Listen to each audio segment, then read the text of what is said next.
وہ گل کرو جی جی. السلام علیکم. علیکم السلام. بات کریں بھائی.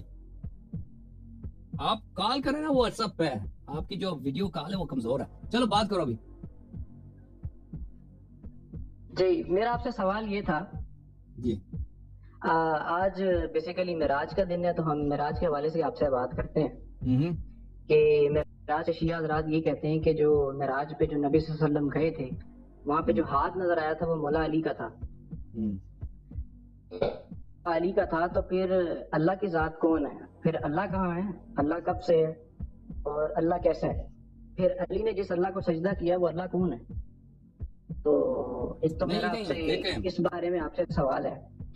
دیکھیں اب پہلی بات میں جواب دے دوں کہ اللہ تعالیٰ زمین و آسمان کا خالق ہے. اللہ تعالیٰ رسول اللہ صلی اللہ علیہ وسلم کا خالق ہے. رسول اللہ صلی اللہ علیہ وسلم نہیں تھے, امیر المؤمنین علیہ السلام نہیں تھے, ان کا کوئی وجود نہیں تھا. اللہ نے خلق کیا.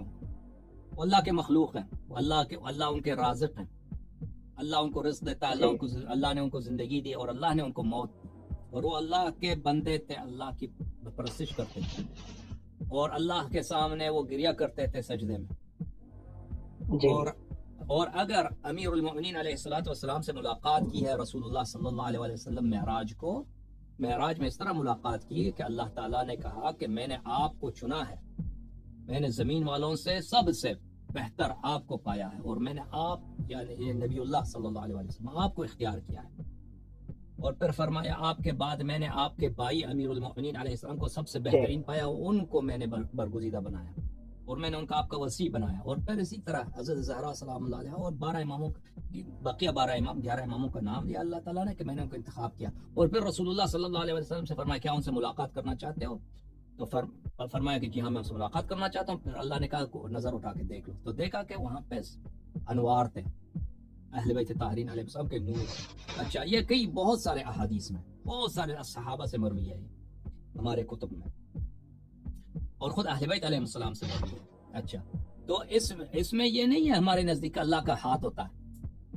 تو اللہ کا ہاتھ اگر رسول اللہ صلی اللہ علیہ وسلم نے انوار دیکھیں تو اس نے اللہ کو دیکھیں. دوسرا سوال یہ ہے. جی سر, اسی سے مرتبط ہے, اسی سے ربط ہے یا دوسرا سوال ہے اور ہے؟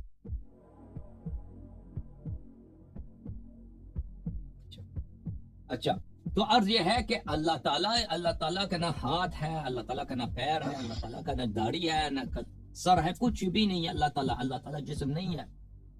جو جسم ہوتا ہے, جس کے اعضاء ہوتے ہیں وہ مخلوق ہوتا ہے, اس کا خالق ہوتا ہے. وہ اس کو کھانے کا احتیاج ہوتا ہے, اس کا پینے کا احتیاج ہوتا ہے, اس کو ہوا کی احتیاج ہوتی ہے, اس کو ہزاروں چیزوں کی احتیاج ہوتی ہے. اس جیسا دوسرا ہو سکتا ہے, جو چیز جسم ہوتا ہے اس کے بیٹے ہو سکتے ہیں, اس کی شادی ہو سکتی ہے. جو جسم ہوتا ہے وہ اللہ تعالیٰ یہ چیزیں نہیں ہیں. تو اللہ تعالیٰ منفرد ہے. اللہ تعالیٰ اپنے مخلوق سے اس کا وجود ہی مختلف ہے اللہ تعالیٰ. تو پھر یہ کہنا کہ اللہ کون ہے, علی علیہ السلام کون ہے, یہ بھئی بہت واضح ہے. امیر المؤمنین علیہ السلام اللہ کے مخلوق ہیں, لیکن اللہ رسول اللہ صلی اللہ علیہ وسلم بھی مخلوق ہیں. اللہ ان کے خالق ہیں, ان کے رازق ہیں, لیکن سب خلائق پہ ان کو برتری ہے. اللہ کے سب سے مقرب ہے, ٹھیک ہے نا. لیکن اس میں کوئی ہمیں شبہ نہیں ہے کہ ان دونوں میں فرق کیا ہے. بالکل شبہ نہیں ہے, بالکل فرق بہت واضح ہے. ایک خالق ہے, ایک مخلوق ہے, ایک معبود ہے, ایک عابد ہے. فرق بہت واضح ہے.